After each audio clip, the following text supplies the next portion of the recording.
In some more gear news, that big number one is going to be on Tom Vialle's shirt, and it's going to be from the Alpinestars gear. Now, obviously, he was with Alpinestars while he was over in the MX2 class with his multiple world championships.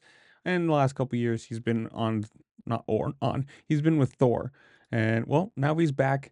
It's a bad year for Thor when you consider they've lost both Tom Vialle and Cooper Webb, and you could say bad or good. I guess it's probably going to be way cheaper for them.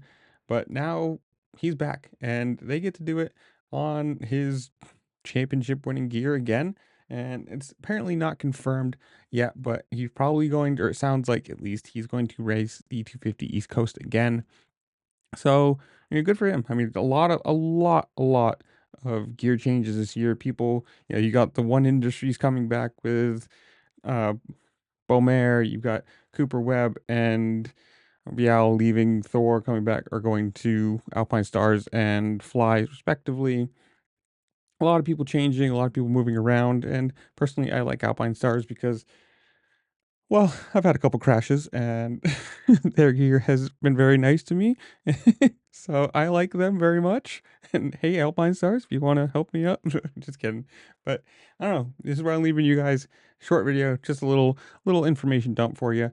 But you guys tell me, do you think he wins again? Is this a good move going back to the company that he won with in MX2? Do you like it? Do you like that gear that he has on in those photos? Whatever it is, comment down below. Tell me what you think while you're down there. Make sure to like, share, subscribe, do all the fun things this platform allows you to do because it really does help me out and I appreciate it. And with that, I'll see you later. Peace.